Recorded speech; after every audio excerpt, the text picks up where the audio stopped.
नीतीश कुमार बिहार में करने चले थे शराबबंदी और हो गया कुछ और ही। मामला क्या है पूरा बताएंगे, लेकिन एक और चीजें हैं। नीतीश कुमार अपने जीवन का वो पहला कदम, वो पहला स्टेप, पहला सीढ़ी चढ़ चुके हैं जिसका सपना लिए वो पिछले पौने 9 वर्षों से बैठे थे। सब कुछ डिकोड होगा आज की इस रिपोर्ट में। चैनल पे पहली बार है, फर्स्ट टाइम विजिट किए तो सब्सक्राइब करके बेल आइकन को प्रेस कर लें और बेल आइकन को ऑल पे सेट कर लें।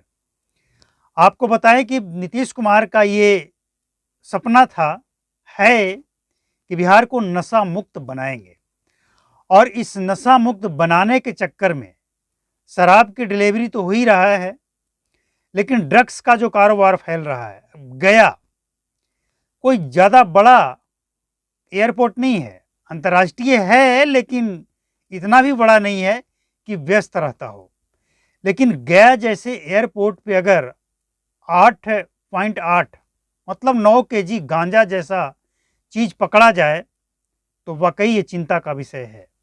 वह भी विदेशों से लाया जा रहा लगभग 9 करोड़ का गांजा। अब सवाल ये है कि 9 करोड़ का गांजा ये खपाना कहाँ था। गुप्त सूचना मिली और वो पकड़ा गया, और जितना भी चाहे वो ड्रग्स हो, गांजा, भांग, अफीम जो भी, या फिर शराब, जो पकड़ा जाता है उसके पीछे गुप्त सूचना यानी सोर्स जो है ना सरकार का, वो बड़ा ही मजबूत है। ये बात तो मानना पड़ेगा, लेकिन इस बात से इनकार नहीं किया जा सकता है कि करने चले थे शराबबंदी और ड्रग्स का कारोबार बिहार में फैल रहा है, और इसमें बहुत सारे अलग अलग तरह के लोग लगे हुए हैं। हैरानी होती है सोचकर कि जब शराबबंदी पे कंट्रोल नहीं हुआ तो ड्रग्स पे क्या कंट्रोल होगा बिहार। अब एक घटना जो सामने आई है वो सचमुच चौंकाने वाली घटना है। बिहार में आज से लेकर आज ही नहीं, पिछले कई दिनों से अगले कई दिनों तक रिकॉर्ड तोड़ शराब की एंट्री हुई है और बिक्री हो रही है। पुलिस वाले भी यही चाहते हैं कि सेलिंग होगा। अगर उनसे कहा जाता है कि आपको कुछ ऐसा करना है जिससे बिहार में शराब पे लगाम लगे, तो वो क्या करते हैं, जिससे कमीशन नहीं मिलना है उसको पकड़कर उसके ऊपर केस थोप कर और सरकार को दिखाते हैं कि हमने इतने लोगों को पकड़ कर जेल में डाल दिया। लेकिन पुलिस वाले की मिली भगत से ये सारा जो काम है, सारा खेल है, वो चल रहा है। तो पूछना चाहिए, क्योंकि ना तो किसी पत्रकार की बात सुनते हैं और ना ही अपने सहयोगी किसी नेता की बात सुनते हैं। नीतीश कुमार शराबबंदी को लेकर कोई सवाल, कोई जवाब नहीं। लेकिन बिहार के नए राज्यपाल आरिफ मोहम्मद खान साहब आए हैं, तो उम्मीद है नीतीश कुमार को अच्छी तरह से समझाकर बताएंगे कि आप जो कर रहे हैं उसमें टाइम लगता है, और बिना सोचे समझे कोई भी काम अगर करते हैं, देखिए सरकार चलाना और कानून बनाना इतना तक तो सही है, लेकिन अगर उस कानून से बिहार के आम जनता, आम गरीबों का नुकसान हो तो ये चिंता का विषय है। हम बात करें शराबबंदी कानून की, शराबबंदी कानून से गरीबों का बहुत नुकसान हुआ है। इसलिए राज्यपाल साहब जो जमीनी हकीकत है उस जमीनी हकीकत से मुख्यमंत्री को अवगत कराएं और उनको बताएं कि जो हकीकत है उसको भी आपको समझना होगा। हालांकि जैसा कि हमने आपको शुरुआत में कहा कि नीतीश कुमार का जो सपना था या है, उसका पहला स्टेप, पहला सीढ़ी वो चढ़ चुके हैं। पूर्वी चंपारण का रघुनाथपुर थाना में एक गांव है लक्ष्मीपुर। अब इसके बारे में कहा जा रहा है, इस गांव के बारे में कहा जा रहा है कि एसपी के सामने गांव की सभी जनता, बच्चे नहीं, 18+ युवा, पुरुष, महिला, सभी लोग शपथ लिए हैं कि हम नशा नहीं करेंगे, शराब नहीं पिएंगे। लेकिन क्या ये सच है? कितनी सच्चाई है?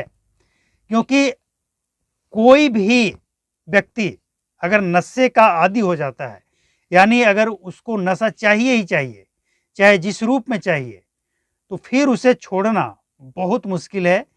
लेकिन अगर वो अपने अंदर ये इच्छा शक्ति रखे तो छोड़ना तो संभव भी है कि वो छोड़ पाए। लेकिन ये सच है कि जिसे सचमुच नशे का लत लग गया हो वो छोड़ नहीं पाता है।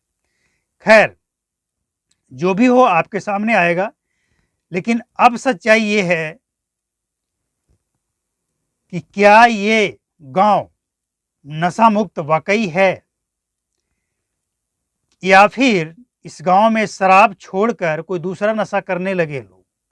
क्योंकि नशा का लत छूटना बहुत मुश्किल है।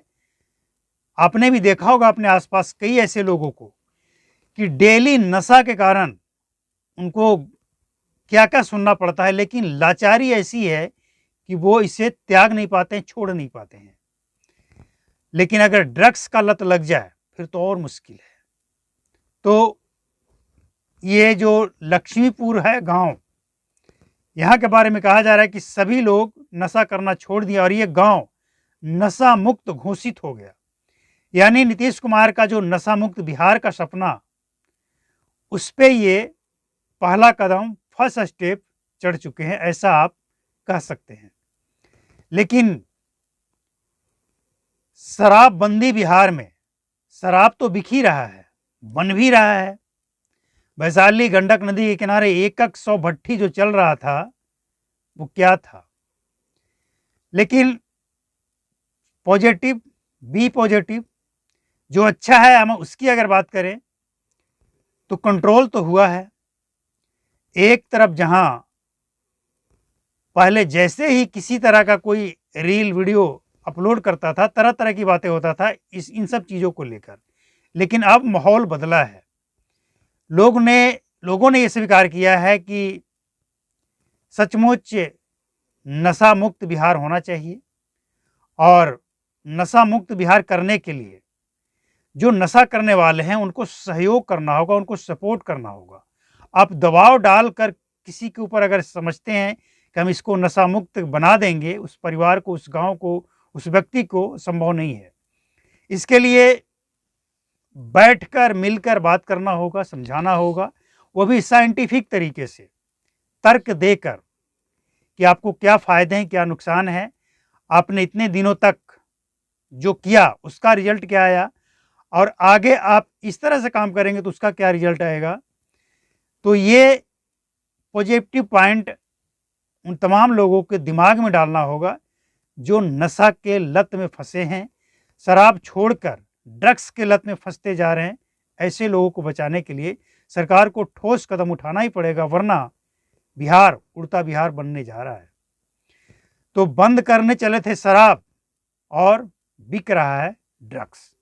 ये कैसी शराबबंदी, कैसी नशा मुक्त बिहार है? सवाल तो उठता है। तो नीतीश कुमार सोच समझकर समीक्षा करें, सोचें, क्योंकि विषय बहुत ही महत्वपूर्ण है। और मिलते हैं अगले अपडेट में। नमस्कार, जय हिंद, थैंक